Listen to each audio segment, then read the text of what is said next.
horrible. The future looks bleak. Remember our childhood to get us through the week. We're getting re-enthused. Back to the past and the things we used. We all know that our pasts were great, escaping the things that today we hate. Getting re-enthused, getting re-enthused, getting re-enthused, getting re-enthused. The arcade world in 1986 was exploding and many classic titles came out. Among these was an interesting single-screen platformer from Taisho. Now, Taisho were already known as a prolific game creator, responsible for many arcade classics including the venerable Space Invaders. But the game we're interested in is Bubble Bobble. Bubble Bobble was designed by Fukio Mitsuji and follows the story of Bub and Bob, brothers who are turned into bubble dragons by Baron von Blubber when he steals their girlfriends. The game involves trapping enemies in bubbles that either of the brothers can fire from their mouths. Once an enemy is trapped, you have to burst them. The enemy then bounces around the screen and eventually lands and turns into a bonus-giving item. If you leave a bad guy too long, he'll escape from the bubble and emerge mad, moving faster and more aggressively than before. This also happens to the last bad guy on the screen. You can get extra points by bursting multiple enemies at once, and sometimes special bubbles will appear. These can include things like water, which can wash enemies along, and letters. If the player collects enough letters to make the word extend, then they'll get an extra life and immediately move to the next level. At the end of 100 levels you face a boss. This isn't the Baron himself, but an underling.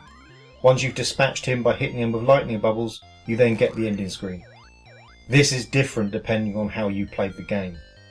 If you fought for alone, beaten all the screens, then also defeated the boss, you're left on a screen telling you that it's not the real ending.